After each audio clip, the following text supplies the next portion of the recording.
El Señor esté con ustedes. Y con su espíritu. Proclamación del Santo Evangelio según San Juan. Gloria a ti, Señor.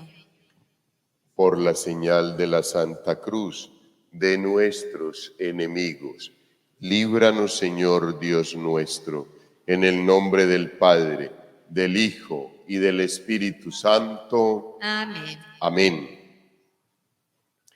En aquel tiempo disputaban los judíos entre sí: ¿cómo puede éste darnos a comer su carne?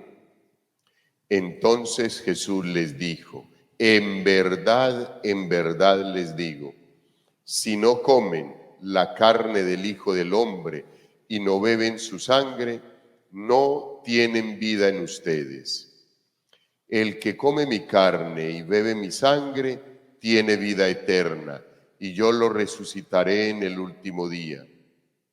Mi carne es verdadera comida, y mi sangre es verdadera bebida. El que come mi carne y bebe mi sangre habita en mí y yo en él.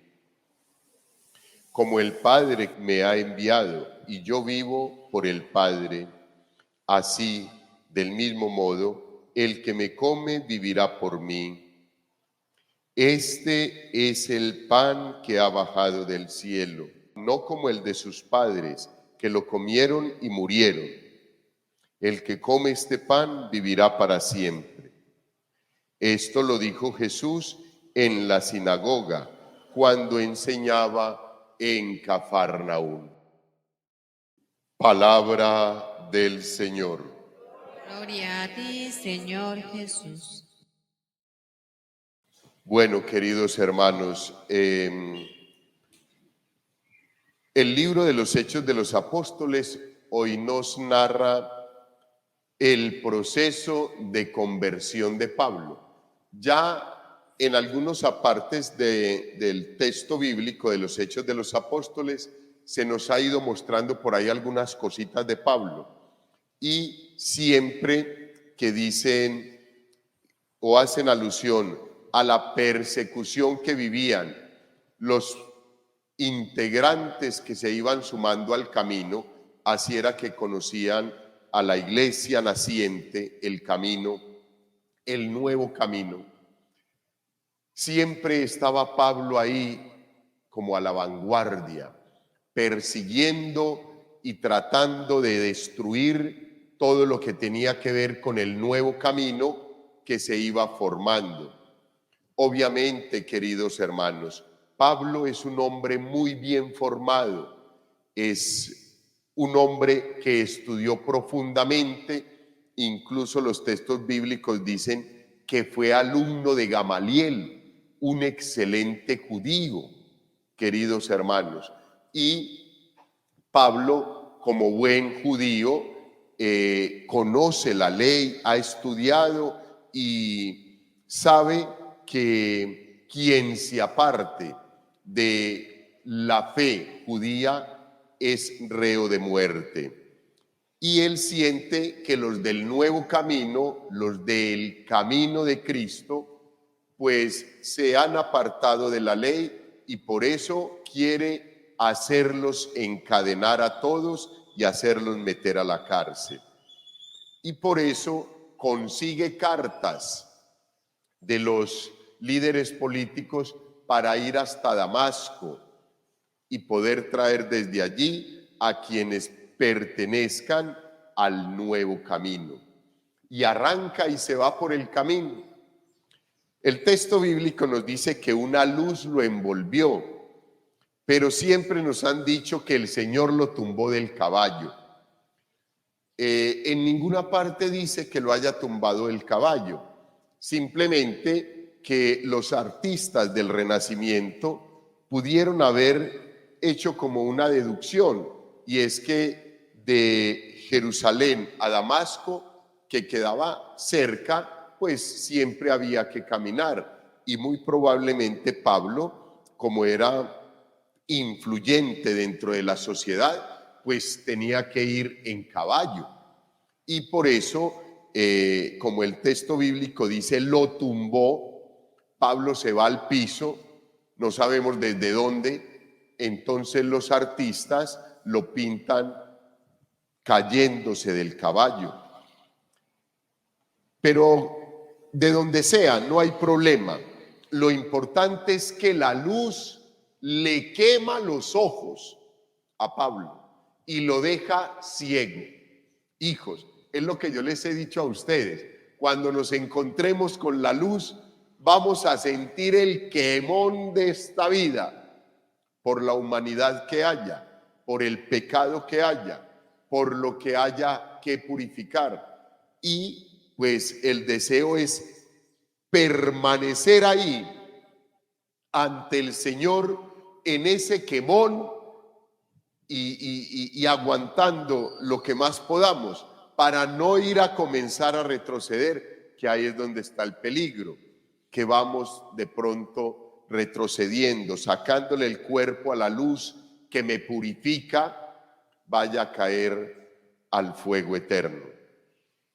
Pero bueno, queridos hermanos, el Señor permite que Pablo se levante de ahí y guiado de la mano, Pablo, un poderoso hombre, guiado de la mano, llega hasta Damasco con indicaciones precisas del Señor. Pero antes de comenzar este recorrido, el Señor se le presenta a Pablo. Pablo, en medio de su somnolencia, allá y en medio de su oscuridad, le dice: ¿quién eres? Porque escucha la voz. ¿Quién eres? Y el Señor le dice: yo soy el Señor Jesús al que tú persigues. Al que tú persigues. Y va a suceder contigo esto, esto y esto. Te vas a Damasco, allí va a ir un tal Ananías y te va a imponer las manos y te vas a sanar.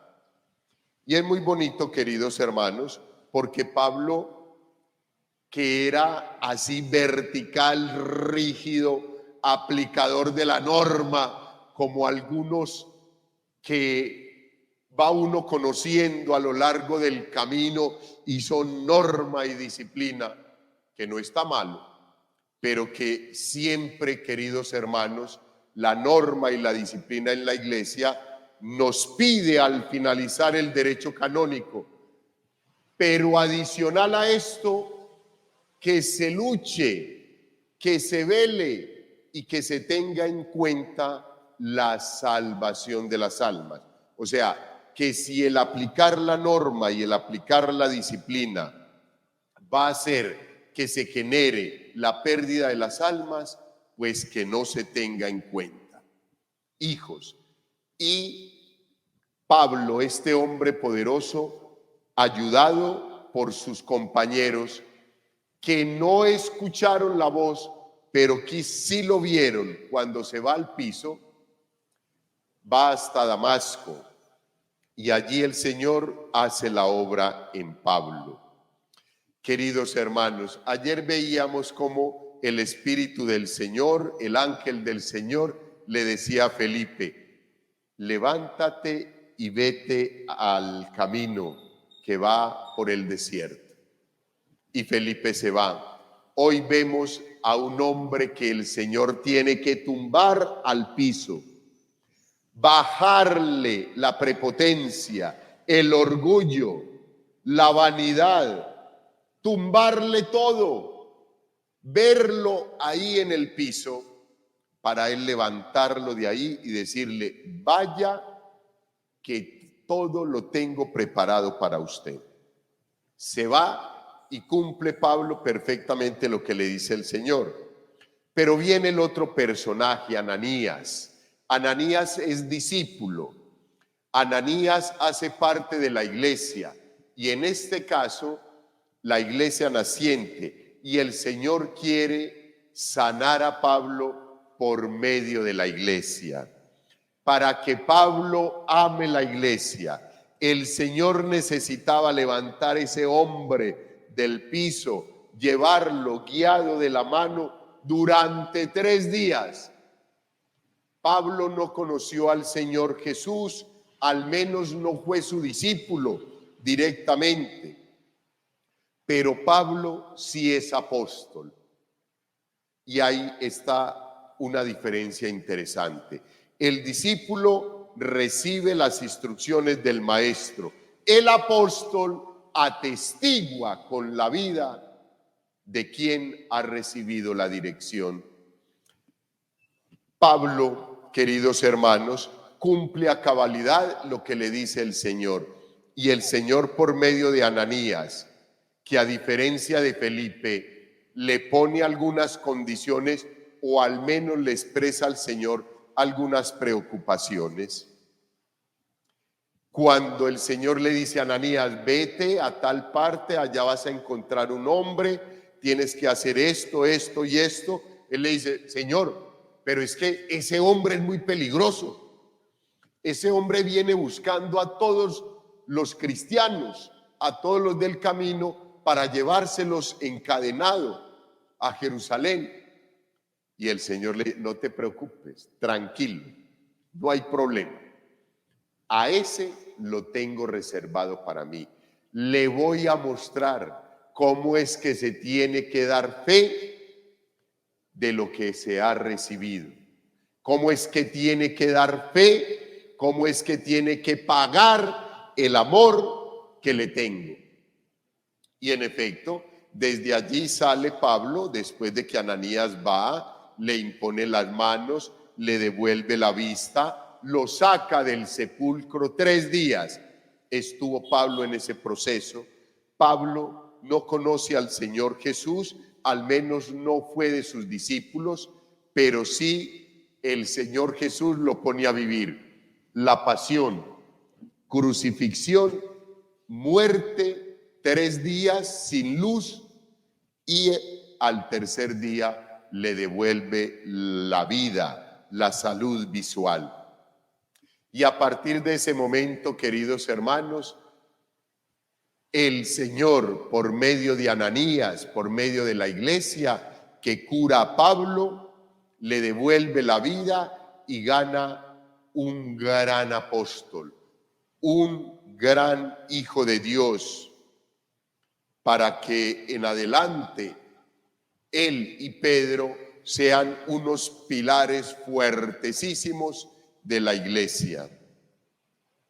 Pues, queridos hermanos, yo creo que el mensaje en esta parte del texto bíblico es a que nosotros reflexionemos. ¿Eres Pablo o eres Ananías?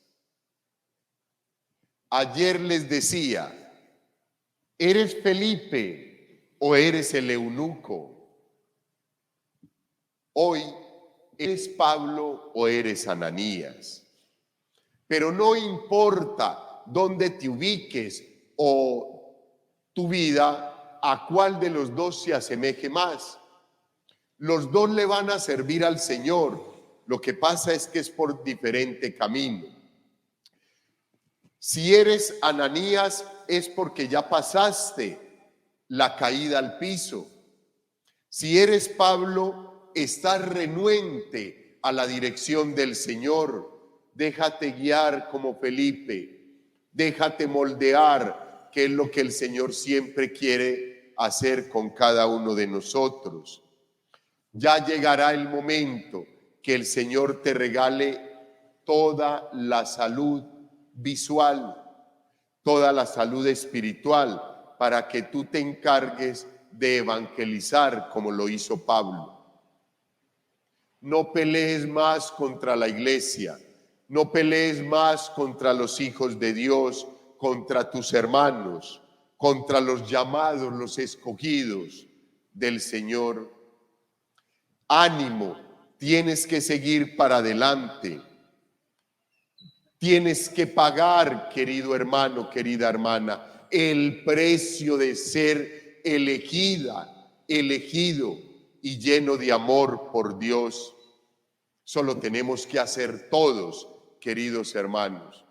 Y si eres Ananías, pues siéntete feliz que haces parte de la iglesia y el Señor te está utilizando como instrumento de purificación y de sanación en tu familia, en la comunidad, en el grupo parroquial, en la comunidad parroquial. El Señor te está utilizando como instrumento para ayudar a recuperar a quienes nos van a guiar en este caminar, a quienes nos van a suceder o a quienes nos van a fortalecer en la lucha de la fe. Queridos hermanos, y en el texto bíblico del Evangelio, recordemos que ayer iniciábamos el discurso del pan de vida. Hoy el Señor continúa con este discurso, mañana lo va a terminar, pero hoy vuelve a hacernos énfasis de la grandeza que tiene su preciosísimo cuerpo y sangre. Nos vuelve a insistir, queridos hermanos, en que decidamos comer su cuerpo y beber su sangre para tener la vida eterna. Pero para tenerla bien, no podemos, queridos hermanos, acercarnos y tentar al Señor al recibir su cuerpo y su sangre indignamente. Obviamente, nunca seremos dignos, pero por su gracia, su bondad y su misericordia, con un profundo arrepentimiento y después de celebrar el sacramento de la penitencia, lo podemos hacer. Es el manjar de los manjares, el pan de los ángeles que se nos da todos los días, que está disponible para ti y para mí. Durante todo el día, queridos hermanos, en el mundo entero se están celebrando santas Eucaristías, porque de ahí es de donde sale la fuerza para sostener a la iglesia. De ahí es de donde sale el alimento para los fieles cristianos católicos, convencidos y practicantes en todo el mundo. Yo les he dicho muchas veces, queridos hermanos, que le pidamos al Señor en el momento de la consagración que nos permita ver el milagro de la transfiguración, que nos permita verlo y sentirlo vivo, verdadero y resucitado, para que podamos dar gracias por este santo sacramento. Hijos, en nuestro país, en Colombia, hay regiones en las cuales no se puede celebrar la Santa Eucaristía sino a duras penas, una vez al año. Y nosotros podemos celebrarla mañana, tarde y noche. Y si vamos al centro, la podemos celebrar en el centro. Y si vamos al sur, la podemos celebrar en el sur. Y si vamos al norte también. 185 parroquias rodean nuestra fe en nuestra arquidiócesis. Es una maravilla, hijos. Tenemos escasez de sacerdotes en el clero caleño, es una realidad, pero todavía podemos decidir: hoy voy a misa. Ir, celebrar la Santa Eucaristía y recibir el pan de la palabra y el pan de la Eucaristía. Todavía no tenemos que esperar a que vaya un diácono o a que vaya un seminarista dentro de un año para que nos lleve el cuerpo del Señor Jesucristo, nos haga una paraliturgia y podamos escuchar la explicación de la palabra. Somos muy bendecidos, queridos hermanos, muchísimo, muchísimo. Por eso, si nosotros alcanzamos hoy a reconocer que el Señor, por medio de la iglesia, nos pone las manos en los ojos, nos quita las vendas, nos devuelve la luz, nos abre el entendimiento de que está vivo y verdadero en el templo, en la celebración de la Santa Eucaristía. No dejes de venir diario a la celebración. No dejes de venir diario a recibir el cuerpo y la sangre del Señor Jesús, el pan vivo bajado del cielo. Este es el pan que ha bajado del cielo, no como el de sus padres que lo comieron y murieron. El que come de este pan vivirá para siempre. Gloria al Padre, al Hijo y al Espíritu Santo.